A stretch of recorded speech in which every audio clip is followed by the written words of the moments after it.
What's happening? Because you know it's your boy B-Hop Radio Shout in. Stepping in the building, I got my Texas fam in this thing. Hezeleo, what's good with it, boss?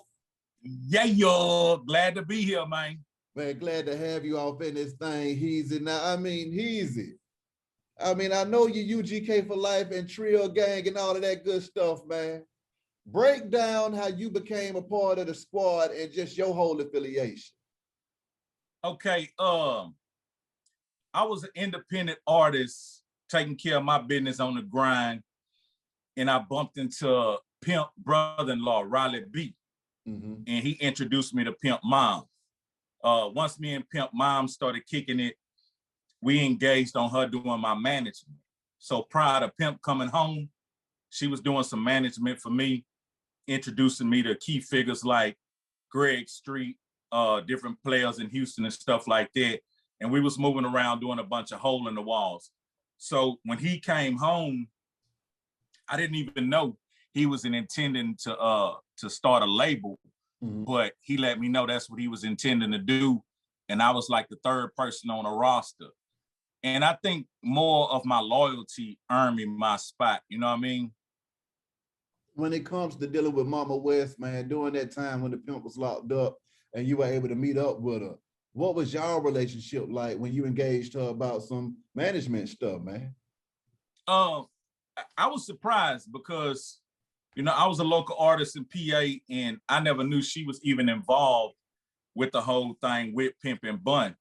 So when Riley B told me she wanted to meet me and whatnot, because I was out on the streets pumping one of my new mixtapes. And so when I went over there and started talking to her and she started letting me know all the roles that she played, me and her got tough as titties. Like me and it was crazy. Me and Mama was together too much. You know what I mean? We were doing just a whole bunch of business stuff and just family stuff. She started, you know, cooking and showing me how she was a goon with that spoon. You know what I mean? So I'm over there eating and grubbing. I'm bringing my dates over there. And so we built a real tight bond. And so when Pimp came home, you know, she was vouching hard for me. And then he just knew I had stayed down that whole time. So it was only natural that he went on and made me a part of what he had going. When the Pimp touched down, man, what was his whole persona like coming out of doing all of that time, man? Was he the same or was he a changed man? Or what was his temperament like? From when I knew him previously, because I've been knew him, but I never really hung around him. He was quiet, you know what I'm saying, before. And then when he came home, he had told her that he might kind of like break away and go do some contemplating and writing and just formulating himself before he gets started. He was gonna go to like Virginia to one of I think they had some property up there. But the first day he got home, all that was out the window. You know what I mean? I had a show with Chameleonaire that day. We was on a little mini tour. And so when me and him chopped it up, he like, tell Chameleonaire I want that candy red drop. Matter of fact, just put him on the phone with me. And then he was on his way to Houston, like either that next day or that same day that night. So he was calm for a minute, but after he got to contemplating for a second, just relaxing and realizing I'm out, man, he was ready to get to work. And when I tell you get to work, man, the boy shot out there like a shotgun blast. He went to Houston, and next thing you know, I see, you know what I'm saying, Bentleys and jewelry. Hey, man, it was going down. I mean, I saw on the Down in Houston podcast, man, where you was talking about how Mama West reintroduced you to Pimp C when he came home, man. Can you speak on that and how trio that was, just to see how trio Mama West was? Oh, two trio. Shout out to Donnie Houston, man. Young player doing his thing. Yeah. So, okay, prior to him coming home, this not to shit on nobody. This just trio facts. So prior to him coming home, I'm thinking like Pimp C mama, you know what I mean? I'm thinking her door swinging, you know, in and out with different players coming through, checking on her, doing X, Y, and Z. Just what you could imagine of a legend's mom. That's right. But once I got over there, I went to seeing that it wasn't that much traction. And I kind of was like one of the only ones that was consistently being there. It was some players coming through. His cousin Ed, probably be, you know, this and that, but very few and far in between. So when he came home, the same day he came home, we were sitting in the game room, and first it was just me, him, and Mama, and then a few other players started showing up. And he's sitting in the game room looking out the sunroof in the game room. I think it's called like a Hezeleo.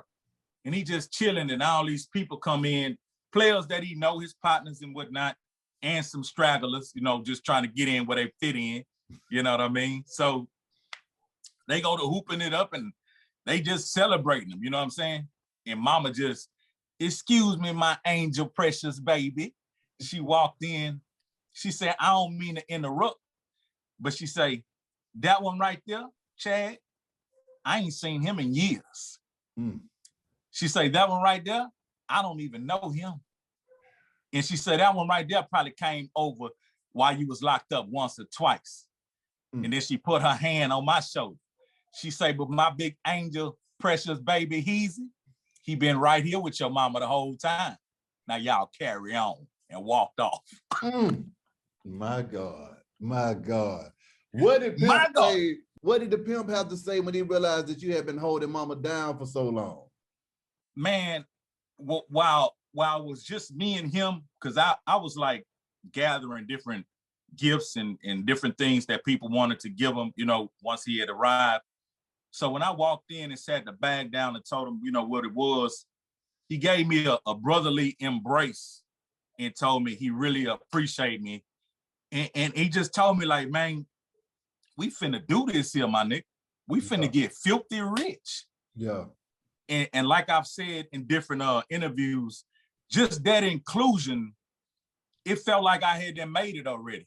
Because being an underground artist and you know, him being locked up, I didn't know how he was gonna receive the whole situation. We never wrote much. I probably wrote him like one time.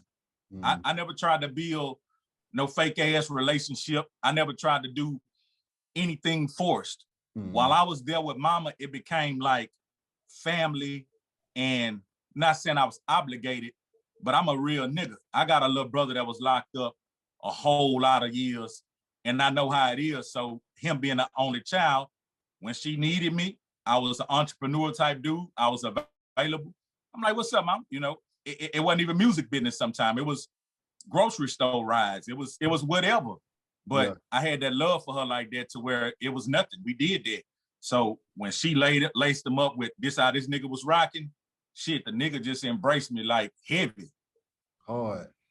When the Pimp and the Bun linked back up and they started recording again, man, what was that movement like? Whoa. I'm talking about explosive, man, because being a fan of the UGK group, everybody missed that. Everybody for years, we missed that. So when they finally locked up and was cutting records again, doing shows again, man, the shit was so explosive. The very first shows, I think we did maybe Dallas or whatever. Man, I'm talking about the whole goddamn club. It looked like a zoo in that hole. It looked like niggas was hanging from the roof in that bitch. It was a 2-story club. I'm talking about packed wall to wall. And this is a gangster party. Yeah. It ain't nothing but love in that hole. You could feel the warmth. You could feel Texas just re-embracing the underground gangs. And to see my brothers back together, you know, they different in a way, but they complement each other so well. It was like, man, this is like a dream come true. And me being an independent artist, solo artist, one of my goals was I just wanted to be noticed by them to say, hey, this nigga rap, this nigga go hard, salute. But I got way more than that. You know what I mean? What was it like being on the road, man, and just going in and out of them different shows and concerts, and then him touching back down and having to get busy though? Hey, it was one of them things where you knew it was gonna be some exciting shit because just being around him, you know, when he was chilling, yeah, everything was just calm, cool. But when he was in character, oh man, anything could pop off. I remember, let me see which one I'm gonna give you. I'm gonna give you Austin, Texas. right? Okay. We're at the South by Southwest. Yeah. And salute to this kid. We in Austin, Texas, South by Southwest.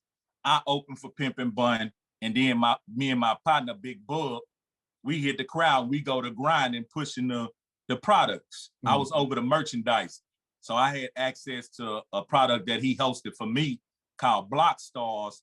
And I also had a catalog of UGK retail ready CDs. You know what I mean? Man, that was the equivalent of crack.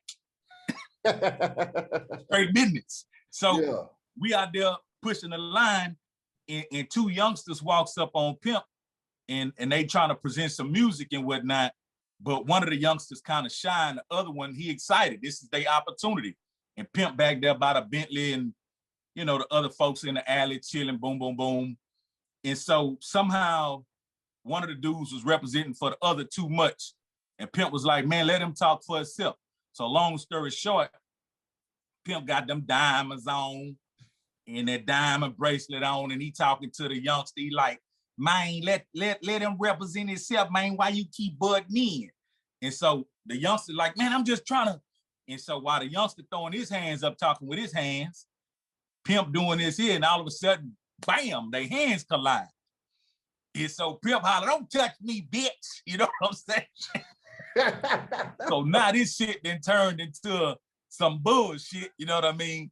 And the youngster like, man, he trying to apologize, but he aggressive, he excited, like he probably going through a lot of shit right now because he's actually in some kind of confrontation with the Pimp. You need? You gotta imagine what the kid going through, you know what I mean? Exactly. Yeah. So Pimp tell him, yeah, bitch, get away from me, don't touch me, this and that. And the youngster trying to explain himself, but the youngster hollering, Pimp screaming, you know, and they kind of getting into it. And the youngster screaming, he ain't scared. Well, long story short, a blow get thrown and the youngster get knocked on his cakes. You know what I mean? The shit on the internet, you know what I'm saying? Yeah. I'm sure a lot of people have seen it. But it was really like a misunderstanding. And I played devil's advocate that day. I kind of approached the youngster and I was like, look here, youngster, get your bitch ass away from me, man, before you get smeared on this motherfucking concrete. Exactly. But he told me, like, I ain't scared though. I say, nigga, you ain't got to be scared. Just get the fuck on, you know what I mean? So it just any kind of little incidents would just pop off. 97% of the time, it was gangster parties with all kind of walks of life of gangster niggas and females coming together under one roof, enjoying some classic records, embracing the Pimp, and then moving out of the club in an orderly fashion with no drama and no plex. So we had a lot of that happen too. When you saw them starting to record and stuff like that, man, what was the music that you saw him laying down that you knew that man was back? And did it take him any time to really get his swagger back? I think he may have been thinking that he was a little rusty, but once all that paper started coming through and everybody went to placing their order, shit, that nigga went to work to the booty squirt. He started saying shit like that. And I had a project, like I said, called Block Stars that he told me he was gonna host.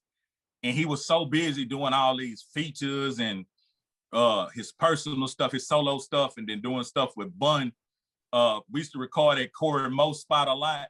Yeah. But we also had a spot in Port Arthur that me and my partner Hard Time, along with our engineer Ava Rex and Beat Master, they helped produce on the song Gravy. Mm-hmm. They had some participation in that and a couple of other records. So we had a studio set up in PA, and he was doing like a huge percentage of his work right there in Port Arthur. You know what I mean? Yeah. So I got to see him lay down some classic shit. I got to see him lay down that joint, The Massacre, where he was dissing the homie Lil Troy out of H-Town. Mm-hmm. You know what I mean? Not trying to scrape no Band-Aids off no wounds, but just saying shit that I saw. So, cause like that actual beat was produced by a little homie that I put in the game, and it was actually my beat. But he took it right then and there he listened to two of the guy beats, and then when that beat came on, he instantly was like, run that shit back. Hold up, stop that shit right there. Hold up, I got something. And by 7 minutes, that nigga wrote that massacre and said he was ready. And when that nigga hit the boot, I wish a motherfucker would try to run up on me. I say, God damn. My God. Easy. What was it like dealing with Pimp when he would find himself in different beefs and stuff like that, and then knowing that you got to ride with this man throughout it all as well? For instance, he had sparked that shit in Atlanta. Mm-hmm. And we had a show in Atlanta. You know what I mean? When I signed up, I understood that I'm on the ship. So however the boat rock, that's how I'm rocking. You know what I mean? And they're my nigga, so this how I'm rocking. So we flew to Atlanta ahead of time. And we actually got to the club, and I think Red Boy, salute to Red and Bun and all them on 18. Red went through the club, seen what it was, boom, boom, boom. It was a bunch of disgruntled niggas out there. It was some niggas in the parking lot talking plenty of shit. But I also could feel, man, why he did us like that? Yeah. So even though they was mad, they was still wanting to see him. You see what I'm saying? And so I'm like, this shit here finna be crazy than a motherfucker. So we go back to the hotel, and oh boy, hey man, I'm having a good. Hey, thank you, ATL. ATL don't owe me a damn thing. I mean, that motherfucker having a good ass time. You know what I'm saying? Ooh. So we getting ready to go to the club. We waiting on him to arrive on his flight because we came ahead of him. And so I get a call from Mama. He had a damn flat on the Bentley, missed his flight, so he ain't coming. And we in the parking lot, we went back to the club, and we in the parking lot with all these disgruntled niggas, you know what I'm saying? Trying to sell some motherfucking CD. Yeah. That shit was crazy. Hey, we got a few of them off, though. But what was it like when he got into that stuff in Atlanta, and then you realized that he had all of that beef with these different artists that he was calling out at the same time? Did he care, or was it just like, I'm gonna say what I feel, and that's just how I feel, and they just got to ride with that? Man, I think he felt like he was a big brother figure, and he was chastising some of that shit. Mm-hmm. And some of that shit, it was like, it is what it is. If you feel some way about it, it is what it is. What he'll say, rap a lot about you, bitch. You know what I'm saying? So a lot of that shit, he didn't give a fuck. Some of that shit, he felt like he was chastising niggas. Mm-hmm. Like the whole, speak on a little bit of the Jeezy shit. Mm-hmm. He had a lot of admiration for Jeezy. Mm-hmm. We used to ride Bentley, jamming that motherfucking not Trappadine. Some of his newest. It probably was. Trappadine, either one of them were the main one. It probably was something like that. Mm-hmm. But we rode around jamming a lot of his shit, and he was like, man, that's one of my favorite artists. Mm-hmm. I'm like, shit, mine too. You know what I mean? And so when he started going at him, I could tell he was doing it, but he really wasn't all the way with it. You know what I mean? Because Jeezy actually came to Houston, him and Drama.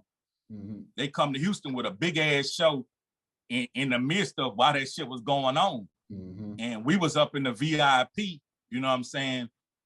Like hovering over the stage. That's the way that club was built. The VIP kind of hung, over the dance floor, kind of right by the stage.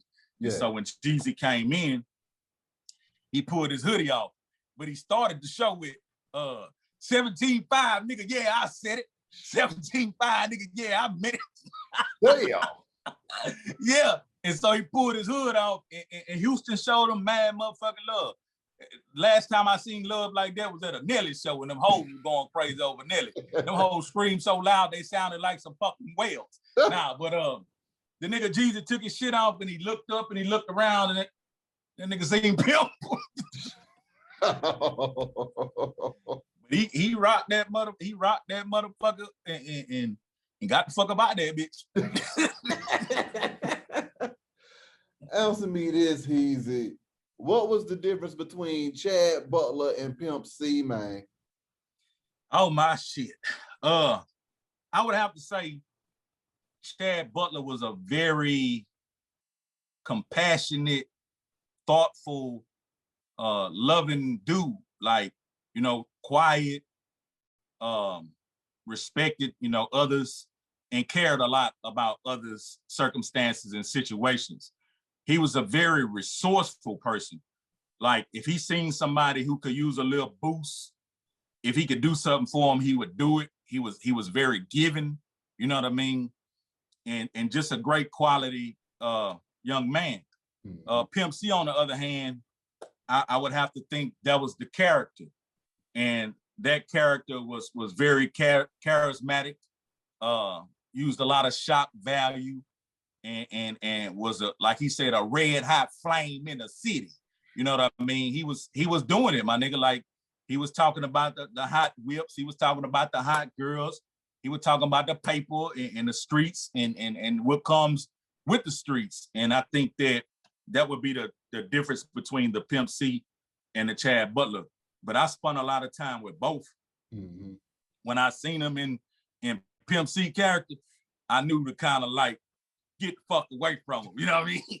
Because what you talking about, bitch? You know what I'm saying? He gonna go to one of those real quick. I'm gonna give you another one. But like, you know, the Chad Butler, that was when we was at the crib, big barbecue, you know what I'm saying? Big cake, mama baking cakes, you know what I'm saying? Ed barbecuing with abundance of food, with only a few people there to enjoy that quiet time with our children and friends and family. So that's when me and Chad Butler could sit down and talk about the future calmly, laugh about a bunch of shit, you know what I mean, and just have a real good family time. Now, when we hit that road and he had them diamonds on and them dickies and them shades, bitch, hold up. Yeah. We were coming from, I think, some little town, and we stopped in another little town to get something to eat. Now, it was a Taco Bell and a Kentucky right next to each other. Yeah. And I'm stinging. I'm selling CDs, me and my nigga. We ain't trying to sit down and eat no motherfucking chicken right now. We trying to get some more bread, me and my nigga Bug. So while we doing that, when the kids on the inside of the Taco Bell kind of recognize a Bentley, you know, different things, shields on shirts, they start to come out and they get inquisitive. So now they done came out and kind of surrounded me. And I guess he was finished eating, so he came out. So when he came out, they was doing the whole fanatic shit, touching them, getting autographs, want to get pictures. And it was another misunderstanding that took place. And I really, I hated this, man. I hated this to the core of my heart. It was an older lady who was trying to, I guess she was like a manager of the restaurant. So she was trying to assume her position out there while her employees was like showing him all this love. She didn't mean no harm. She was just trying to tell them, stop bombarding him so rough, like give him a little space. But he didn't catch on to that. And he say, what you hating for, bitch? And she like she totally caught off guard. She like, what are you talking about? And I was, yes, you here, bitch. Them kids out here trying to show love, ho, and you mad and shit, bitch. Ain't nobody told you to work at Taco Bell. And so this little dude, he was like, I love you, pimp, but that's my mama. He like, man, I don't give a fuck. I'm like, oh, shit. So there I go again. 5 Marshall beer. I'm pouring water on that shit. Say, young homie. Hey man, look, hey man, you know what I'm saying? Hey man, appreciate y'all take this shit up the road. Come on, pimp, let's go. Yeah. That shit was fucked up. Also be this though, Easy. During that time, from the time Pimp got out of jail to the time he passed, that was a legendary and iconic time in hip hop. With you being able to ride shotgun during that time with the Pimp, did you feel like this was the stuff that legends was gonna be made of, or was this just another day in the life of Pimp C and Hezeleo? Most definitely the stuff that legends are made of, but when you in the inside of it, the shock of it, the excitement of it kind of wears down, because you're also dealing with, we got to go to parole, not parole hearings, but parole meetings. Yeah. We got to still take care of family. We still got family members doing bad, niggas in the streets doing this, doing that. So you live in that shit, but you get sucked right back out of it with reality. But a lot of times I knew to embrace that shit and enjoy it, because we were doing a whole lot of buzzworthy ass shit. We was walking red carpet with T.I. to go view the movie ATL, you know what I mean? Yeah. With all the H-Town players and T.I. dressed studious than the bitch, talking studious in the whole introducing the movie. So we were doing a whole bunch of buzzworthy ass shit that a nigga was excited about, but being on the inside of that shit, you couldn't get caught up in the whole glitz and glam and excitement, because there was so much real shit going on just with real life. So you enjoyed it when it was popping, but you got back to being grounded and focused on what the hell was going on. Yeah. What was your favorite time that you can recall during that time, Heath? I would have to say this one video shoot we did in San Antonio with a Spanish artist that he was gonna start engaging with named Kodak. And the reason I say that is because I've been on multiple video sets with him, and a lot of times he was always uptight. Like he was always, something was irritating him. But at this video shoot, the song is called Back That Thing Up, Welcome to the Sweatshop. It's all edited there by Kodak and Pimp C. But at this particular video shoot, we took a small crew with us, me, him, Ed, and I think a couple of others. And he really relaxed. Like he really was just chilling. And I think this was like the last video shoot that I was able to attend with him, because shortly after he passed. Yeah. But they had put some champagne bottles on the table, and they had these little dancers around us and whatnot. And I guess the director was like, yeah, the bottles is props, this and that, this and that. Pimp say, nigga, we ain't no fake niggas. Fuck them props. We drinking that shit. Exactly. And niggas say, pop them bottles. Now, if you look at the video, you will see me with this big ass Kool-Aid smile, because I'm laughing at the backstories that me and him having, clowning and acting a fool. Plus, I'm tipsy out that motherfucking champagne. Exactly. So that one, it was an indie artist, but he was able to relax. You know what I mean? And we really enjoyed that video shoot. But I was on the set of Game Belong to Me, Pulling Up. Yeah. And as you know, at the Pulling Up shoot, that's when he smashed up the gray one and bought me a red. You know what I mean? Ew. Huh? I said, oh, what y'all said, ooh. Yeah. So, you know, that type of shit popped off. And just at most of those video settings, it was just something irritating him. You know what I mean? So he was somewhat uncomfortable and just doing his work. Yeah. During that time, did you ever catch Pimp with any acts of kindness that surprised you in the way that he was able to show love to the folks around him and the people he came across? All the time. I'm gonna give you one. We were doing a video shoot with the homie Jew Boy out of PA. Kendrick Perkins was there, the NBA commentator now, who was in the league. Boomtown, he shot the video. A few other players, the UGK Posse. And we was on the west side of Port Arthur at this Blue Stove. Everybody know about it. And we was, the song was called Stacking Money. I'm stacking money, hey, we getting dough. It's on YouTube also. Pimp C featured, I forgot, Jew Boy or whatever. So, and they actually, that's something else. But while we was there, we was shooting a video, and just all these little kids was out there. And so we went in the store to get a couple of drinks, and all these kids followed us. I can't even tell you how many kids it was. It's probably like 30 kids. But while we were getting our drinks, the dude, the store clerk was kind of like showing us too much attention and kind of like telling the little kids, hey, you know what I mean? Pimp like, nigga, chill out, nigga. And he say, nigga, they with us. Then he turned around and looked at him. He say, look, what y'all getting? Matter of fact, y'all get whatever y'all want. You know what I mean? And them little kids like, what you mean? He like, nigga, get whatever you want. Or them little kids damn near clean that motherfucking store out. Hey, I'm talking about a full stock grocery store. When he said get whatever you want, in a split second, the motherfucking shelves were empty.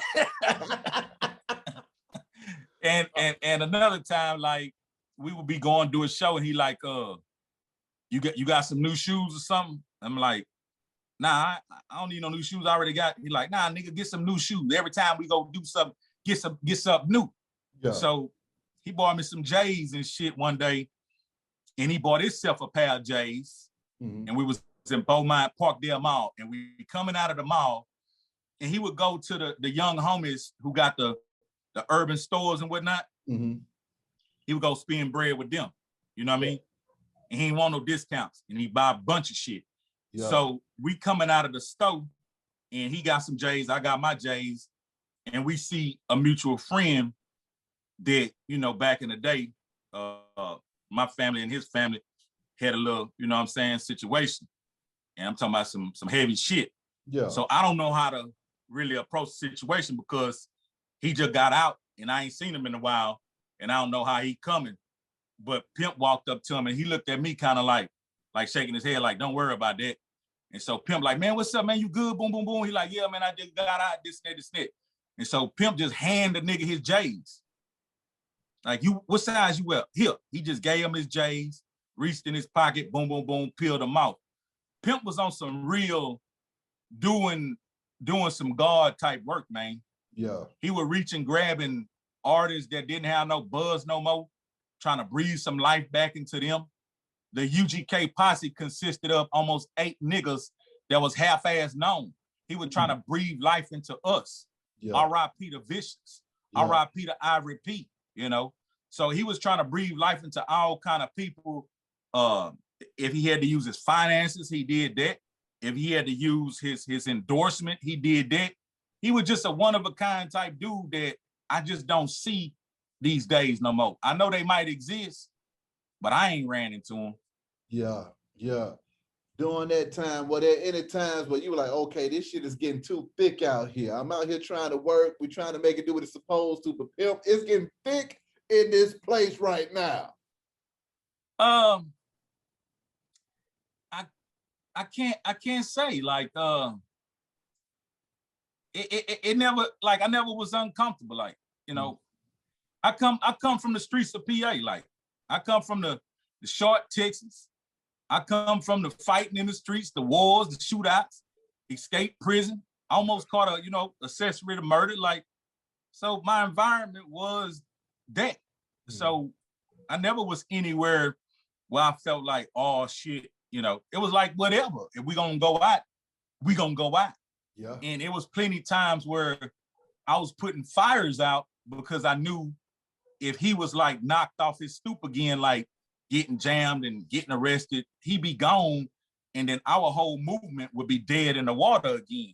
Yeah. Like, we was in some little city one day and I was the opening act, but these other cats had waited till he got there. You know how they do. Try to perform in front of the, you know, the headliner. And artists, don't do that, man. If the headliner there chilling, yeah, do your thing, but don't just wait till that nigga to get there to start trying to get your shit off. That nigga ain't paying attention to that shit. Nigga there fucking with them hoes, getting their money, whatever.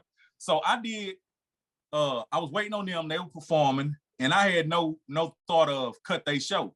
I'm like, I like what they doing. They got t-shirts on and shit. They got a whole support system. But Pimp was like, hey man, get them niggas off the stage so my artist can do his show. I'm like, oh shit.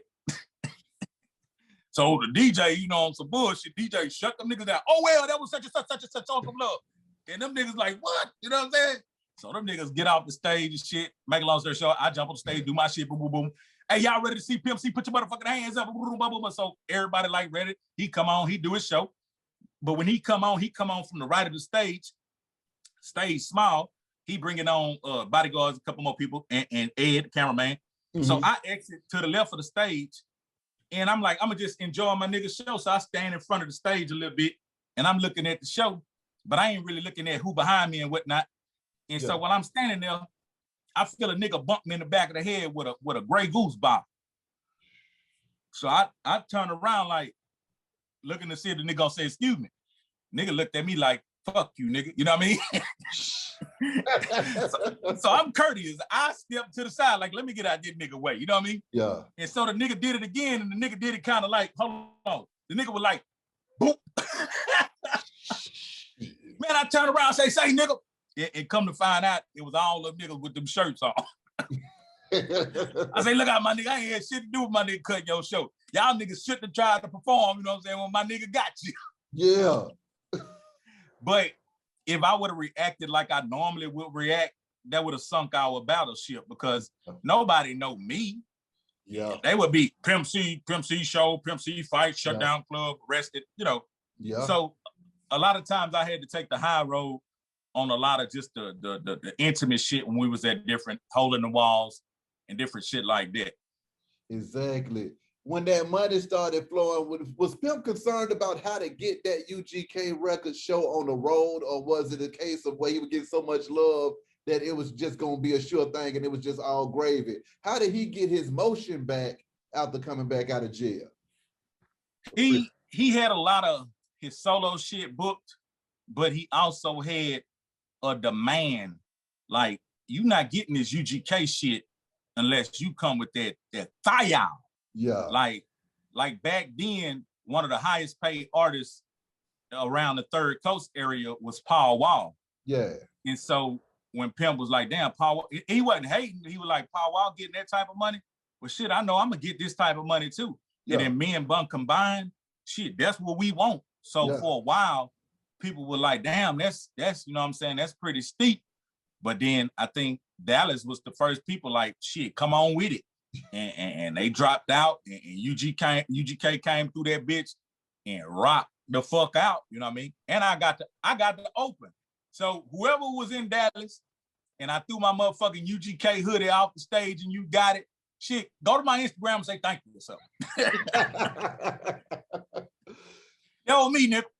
Nah, Hezeleo, Mama West, man. Can you speak on your relationship with her and just the kind of person that she was, man? And for those who might not know her, what was she about? She was very intelligent. She had degrees. She was business minded because her family owned funeral homes, stores and stuff like that. Her dad did. She was very open-minded. She accepted almost anybody. Like, it would be some jokers coming around that shouldn't even been able to, you know what I mean, step foot in that house. Mm-hmm. But she was so loving and trusting and open and concerned and compassionate that she would meet and talk with anybody. She never expressed like she was actually Pimp C's mom. She was just Chad Butler's mom. Very down to earth. Didn't try to spend a whole bunch of money on this and that. Was never trying to impress nobody. And if you got on her bad side, she had no problem calling you a motherfucker. I feel that. Now, Heezy, what you want to do? When the Pimp passed, man, what did he have in motion and what was he working on at that time that he was planning on doing that he wasn't able to do before he passed? Pimp was working on a multitude of things. I'm very impressed that one individual was able to spread himself the way he did and still do a lot of quality shit. He was connecting with MC8. He was gonna revive the homie 3-2, RIP to 3-2. He was gonna revive his career. We'll take a stab at it. He was connecting with the female artist Boss. And then he had us, the UGK Posse. We were working on a project called the UGK Posse. We got the big nuts. And he was working with Corey Moe on some stuff, you know what I mean? But Corey Moe was right there with us with the UGK Posse shit too. Yeah. So they had a good relationship and was working. Corey Moe used to get on the nerves, you know what I mean? You know what I'm saying? That nigga used to say, that nigga want to keep all the good beats for himself and give us the okay beats. He told Corey Moe one day, yeah, he's a BCD nigga. and stop hiding them good beats. You know what I'm saying? So we were working on the UGK Posse shit. We had about 6, 7, 8 records recorded. He was getting that in order, like what he was gonna be doing with the label. He was going to LA to go get some of his own money because he had a financial advisor and a bitch ass manager out there, you know what I mean? So he was going to get some of his own bread and do some things, then come back. And we was going to do this one deal where his label was going to get like a huge percentage, and the people who was going to P&D us, promote and distribute, was going to take a smaller percentage. So he was fixing to set us up real, real pretty, but he was working on a solo project where he was doing a lot more R&B and singing and harmonizing, like what Drake broke with. Yeah, Pimp was finna come with some soulful shit like that. You know what I mean? Yeah. And just doing a bunch of features with all kind of artists all over. It's probably some unreleased music that some artists sitting on because he was in that studio dropping them features left and right. What was it like for you when you found out that he passed and the circumstances around it? I mean, how did you feel about all of that stuff? Man, it was a heavy ass blow. It was catastrophic because days before we was at his high rise in Houston, the whole crew around Thanksgiving, we had did a show with Bun, and Chameleon now was a special guest in Dallas. And then we came to his high rise, and that's when he started announcing some of the stuff we was fixing to be doing. And he was able to express to us that he loved us individually. Like, he showed us a lot of love that day. And that's what helped me these days to feel like we had a complete story, because the last time I seen him, he had embraced me and our whole clique and let us know, man, y'all niggas is quality niggas. Y'all niggas is trustworthy niggas. I love y'all niggas, you know what I mean? Y'all niggas gonna go on to do great things in life, you know what I mean? So I had some kind of closure once he passed, because we had that last meeting. But it really just knocked everybody off their stoop, because while we were trying to mourn and I'm over there holding mama up, immediately the phone is ringing off the hook. People printing up t-shirts, people making all kind of deals, not including the family and shit like that. It really just was a real chaotic time, and a time in my life where I'm not gonna say I needed to have control of things, but God let me know, boy, you ain't got control of nothing. You know what I mean? Just stand back, weather the storm, and hopefully you still standing, you know what I'm saying, once things kind of settle. So it almost like a tornado just came upon us. The morning time, it was very minimal, because while we trying to mourn, so much business is taking place. We getting cut out of shit. And it really was some nigga ass shit going on, you know what I mean, when it was a time to band together and come together and say, hey, we lost, you know, somebody who was very important. How do we uphold his legacy, you know what I'm saying, for it to be respected for years to come? So it was a chaotic time, man. How did Mama West take it? When she got the news, I had came back from Houston, and I was ripping and running, and my homeboy called me, and he was like, man, sorry about your brother, sorry about what happened to Pimp. I'm like, what you talking about? And he like, man, oh, you ain't here? And I'm like, what? My homie, DJ Mr. 3. Yeah. And so I hurry up and hung up on him, and I called her. And she like, he gone, baby. He gone. Then she just screamed. So I was down the street from my house, probably like 4, 5 blocks. So I'm running lights and shit. I get to a crib, and I walk in through the back door, and she just grabbed me, man. And man, you know, she probably was about right here to me. Man, when she let me go, my whole shirt was soaking wet. She cried like a little baby, man. Just screaming and crying, and I'm just holding her and shit. And for days, she was just in and out of it, crying, laughing. That was her only child, and they were very close. So that was a hell of a motherfucking blow for her, man. How did the state of Texas take it? PA and Houston and just everybody in between, man. I mean, how did the culture take it in Texas? They was struck back, because when he came home, there was this crazy excitement. There was sightings of buck naked women running around in Dallas screaming, "The pimp is home, the pimp is home." And now, you know, after a short period of time, he gone. So people who attended the funeral, I never seen a funeral like this before in my life, in real life. Man, I'm talking about the whole industry was in that thing. It was at a civic center, so this is a big place, and it was packed wall to wall. They had bleachers and they had, you know, floor seats or whatever, and they had snipers on the roof. It was something totally different. And Houston and the Golden Triangle and just different places, they were pouring in plenty love and condolences. Everybody was struck, man, and still to this day, there are people who call me on the phone and just bust out crying 14 years later. I miss the pimp, and, you know, just start crying or express how much they miss him. So that was a hell of a blow for our culture, man. What do you think his legacy was after that, man? I think honestly, personally, I feel like it ain't started. Because the way we could uphold Pimp C, Chad Butler, it ain't happening.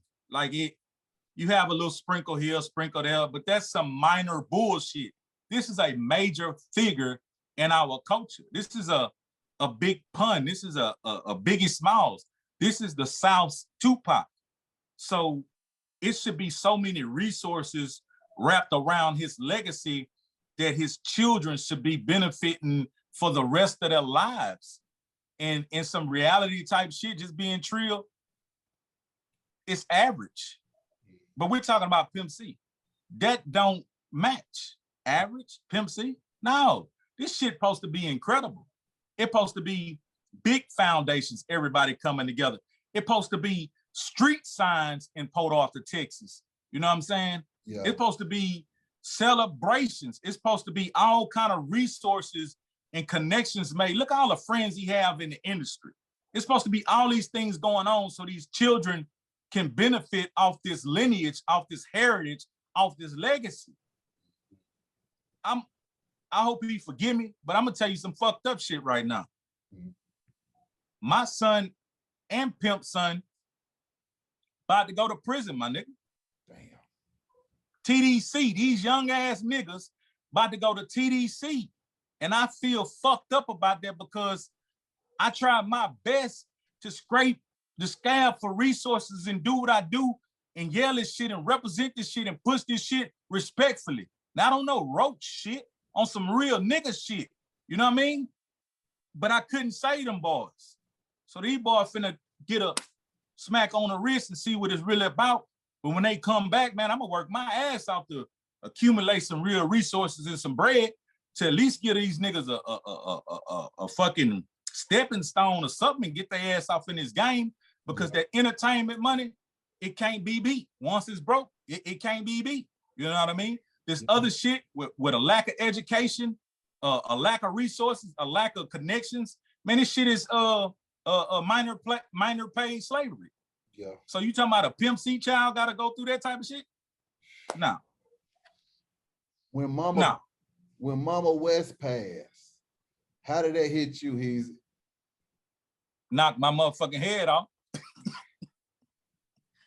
Yeah, I'm talking about struck the whole unit. And me personally, we had some plans. We was like, okay, we're gonna get back cracking and try to get a project out, this and that. And you know, just hit the road waving the flag. She was down with the plate. Yeah. And I actually relocated and went to a metropolitan city and started, you know what I'm saying, waving the flag even harder with minimal resources. But once she passed away, we hadn't connected the dots on a lot of industry stuff. So the label just kind of like became something that people represented verbally, but visually and physically, it wasn't really making no real noise. Yeah. So she and I was very close, but I knew I was still gonna stay close, you know, to his younger son and still represent and hold him up and hold her up, you know, with honor and respect. But I loved her. She was like a second mom to me. And I was fucked up for a minute. I was in a very dark area for a minute, you know what I mean? Because during that time, you know, right before my brother, she lost her mom. So we had to go and bury her mom in Louisiana. And then my brother passed away. And then a little later, she passed away. So it was just a whole bunch of traumatic stuff going on back to back. And it put me in a dark corner. Like I had to pretty much just get away from the world for a minute and rebuild myself spiritually and mentally and physically and shit. When I jump back out, shit, I've been back out here ever since. What's going on with it now, Heezy? Man, hold up. I done broke the code on that YouTube shit. Yeah, follow a nigga on that YouTube, Hezeleo. We got the Trill gear going, still representing. Me and Young Pimp, we was working on a couple of pieces for his product line, but he gonna take that time out, come back stronger, bigger and better. Then we gonna finish that, and we gonna throw this Pimp C Forever party every year, so he can break bread with him and his siblings. You know what I mean? Yeah. And I'm gonna help him and my son, Young Heezy, you know, get to another level. So I'm back putting out music. You know what I mean? Got some fire singles you can pick up on iTunes. One actually called Fire, the cover behind me. I see.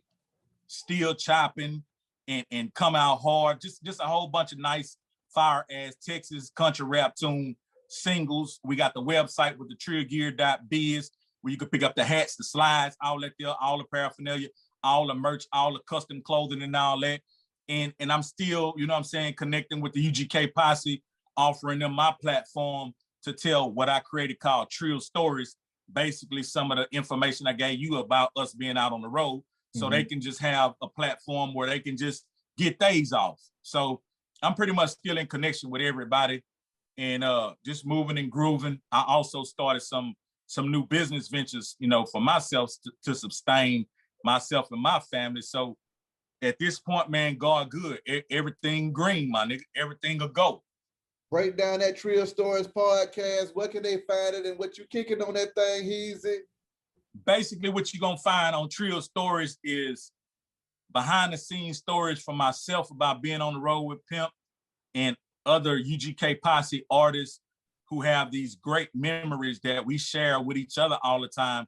A lot of very hilarious stuff, a lot of very serious stuff, you know what I'm saying? Just some impactful stuff that I know the fans would enjoy. But we drop those on my YouTube, which is Hezeleo, which is all my social sites. I made it simple. So you can catch Trill Stories on that YouTube page.